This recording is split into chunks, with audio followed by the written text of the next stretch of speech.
If you grew up a Sega sports fan, chances are you were quite fond of their baseball games. They had a great heritage of 1980s arcade releases like Super League and Clutch Hitter, which set up a fantastic showing on the Genesis with Tommy Lasorda Baseball in 1989. As their software matured into the early 90s, we eventually saw the World Series Baseball games. These were fully licensed Major League Baseball titles that had commentary and digitized graphics. Having grown up playing Little League myself, these games were some of my favorites, and really helped endear Sega to me as the go-to brand for all the major sports titles. And boy did the Genesis deliver on that front. It didn't matter if it was baseball, football, boxing, tennis, golf, or whatever, I was thoroughly pleased with their lineup. They even had a number of very playable Game Gear offerings. Unfortunately, things hit a speed bump in 1995 when the Saturn showed up in North America. Sega, a 16-bit sports powerhouse in every sense of the word, seemed woefully ill-prepared with the same support on their new 32-bit platform. We had an okay soccer game and a decent golf release early on, but things just weren't the same. That was until World Series Baseball landed in October of 1995, a Sega Sports Saturn title that set a standard by which all others would be judged.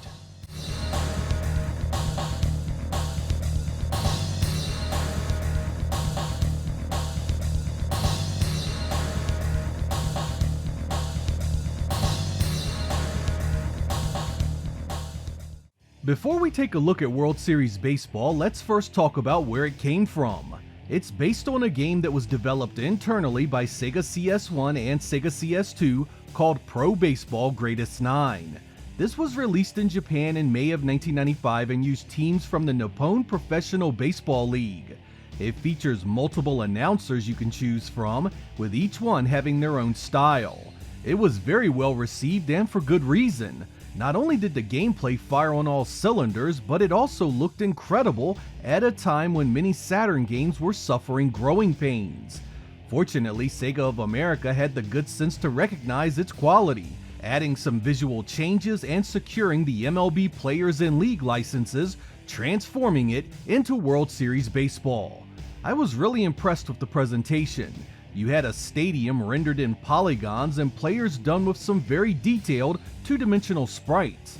The performance was smooth and didn't waver, adding up to one of the prettier early releases for the platform. It carried over all the great modes and options from Greatest 9 as well. You could play a simple exhibition game, you could run an entire season, you could jump straight into the playoffs or an all-star game. There was even a home run derby. It had all sorts of nice little touches like wind affecting the ball, and an option to make players have a realistic chance to commit an error. World Series Baseball was a highlight in an otherwise lackluster Sega Sports lineup on the Saturn. Many people often talk about the big three Sega made releases at the end of 1995 for the Saturn, but as far as I was concerned, World Series Baseball was right there with them, making it the Big Four. Batting, Ron Karkovice.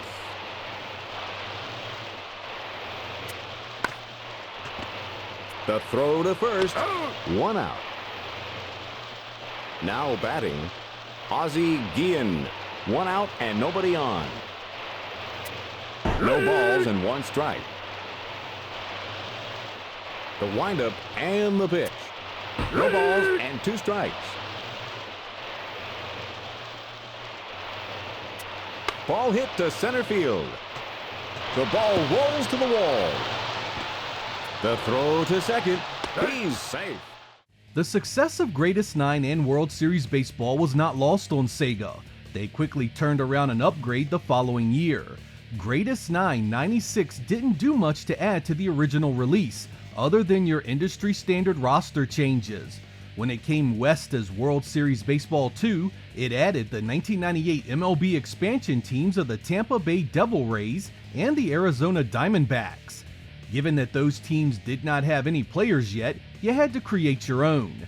It was still overall a great experience, but it was clear Sega hadn't done much to upgrade the engine or features in any meaningful way. Many gaming magazines were much tougher on it than the first World Series Baseball because of that, with the Japanese media being particularly harsh. Personally, I didn't mind getting more of a good thing, but Sega would definitely need to upgrade their game if they wanted to keep the franchise relevant. Is he looking for the Scroogey?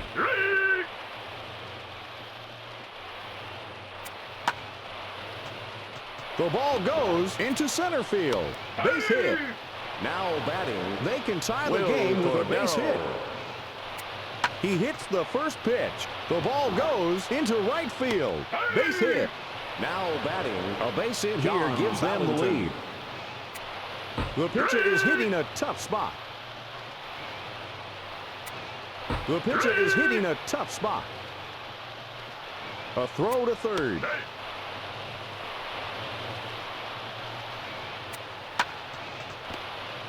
The throw goes to first. I can hear the groan from the stand. 1997 was the year Sega took the series fully polygonal. Greatest 997 still focused on the Japanese Nippon Professional League, but drops the 2D player sprites for fully textured mapped and motion captured polygons. This of course brought things in line with many of the other sports franchises that were upgrading their engines. Along with the polygons came a ton of new animations, camera angles, widescreen support, and a completely revamped pitching and hitting system. Each pitcher specializes in their own types of pitches. When the pitch is thrown, it highlights the area it's gonna hit either in or around the strike zone. You have the option to time the swing properly and get your target on the ball, but you can also guess where the ball will end up. The strike zone uses a quadrant-based system that allows you to essentially gamble with each pitch. Guess correctly and you auto-lock on the pitch for a chance at a substantial hit. It adds an entirely new dimension to the gameplay and takes away most of the easy hits. A good pitch can be quite a bit tougher to hit, and the game feels more realistic for it. It was also the most feature-rich of the game so far. You could bunt, and the defense could call their players in for that bunt. You could manually lead off every base runner. You could send the defense deep for the power hitters, or bring them in shallow for the weaker guys. There were options to turn off markers to make the gameplay much more difficult, or you could turn on automatic fielding and base running to make the game a breeze. It also had a few additional fictional teams. When it was brought to North America a few months later in July of 1997, it was given the name World Series Baseball 98. It had all 30 teams, their stadiums, and their players. The two expansion teams still had a fake roster, of course, but nearly everything else was there. I say nearly because it's missing the widescreen support, a removal that made little sense. Fortunately, it has all the game modes from the previous two games, and many people consider this the pinnacle of the series. The gaming magazines of the time absolutely loved it, rating it as well as any top-of-the-line sports franchise on any console. Sega Sports had been very hit or miss on the Saturn, but World Series Baseball had been a bright shining beacon of just how great things could have been. 背番号23内角低めストライク真ん中低めストライクよくバットに当てました。三者凡退。1回の表終わりましてダイナマイツ無得点です。Unfortunately for those of us in the West, 1997 would mark the final year of any real support for the Sega Saturn. In 1998, Sega of America essentially slit the Saturn's throat and sent it to a very early grave. There would be no more World Series baseball games for us. With the Saturn continuing in Japan, Sega prepared another Greatest 9 release in 1997, subtitled Make Miracle. This was an update that saw new camera angles, sound effects, and a season that plays out just like it did in real life. It was an interesting idea in that regard. Basically update a sports game with the stats, wins, and losses that happened in the real season that year. It was kinda like the modern roster and power rating updates of today's games. You kept the same polygon engine and additions from before, so this was one of the most complete and accurate versions of the game so far. Sega then followed that up with Greatest 9 98 in March of 1998, another Japanese-only release to its polygon engine from 97. Sega didn't do much different with this one but add new rosters, clean up some of the visuals, and spiffy up the presentation a bit. With Saturn still selling in Japan, it made sense to keep the yearly sports titles going in that region. I had hoped Sega would make a World Series Baseball 99 out of this one as a last hurrah for the US, but that one never materialized. The final time the Greatest 9 series would appear on the Saturn was in August of 1998. Pro Baseball Greatest 9 98 Summer Action was a sort of mid-season refresh with the latest stats and rosters. It kept the same polygon engine from 97 with the usual presentation and art changes, but the gameplay is still very much the same. これはいい当たり。右中間を深々と破りました。長打になるか。ホームイン。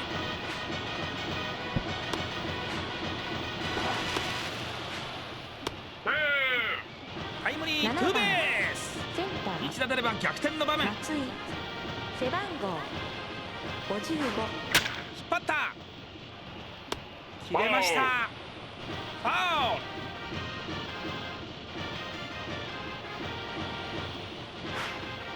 これはいい当たり。ランナー構える。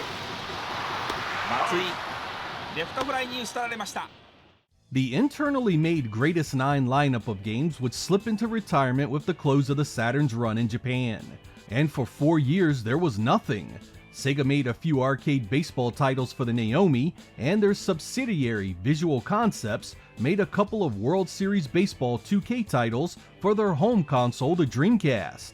It wouldn't be until August of 2002 before the Greatest 9 name would resurface, this time developed by Smilebit for the GBA. Again based on the Nippon Professional Baseball League, it uses pre-rendered sprites with 2D stadiums to a pretty impressive effect. In an ironic twist of events, this game is based on Smilebit's other GBA title, Baseball Advance, released 6 months earlier and using the American Major League Baseball teams. Effectively, it was the opposite of what had happened on the Saturn. I was pretty impressed with the GBA games. They weren't quite as visually impressive as the Saturn titles, but the gameplay was fun and very easy to get into. The kind of portable experience you could sink 20 minutes into here and there, no matter where you were. Sega would go on to publish a few more World Series Baseball games for the PlayStation 2 and Xbox shortly after the GBA games, but its acquisition by Sammy would close this chapter completely. No more World Series Baseball, no more Greatest 9, and eventually, no more Sega Sports at all.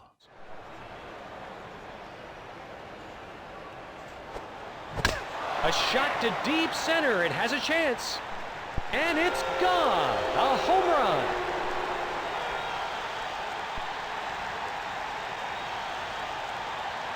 Alfonso steps up for his first at-bat of the game.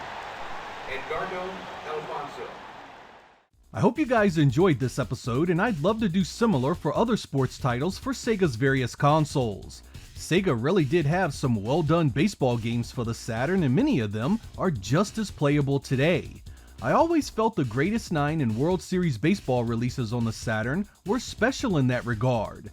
Sega Sports had taken a hell of a hit on the Saturn.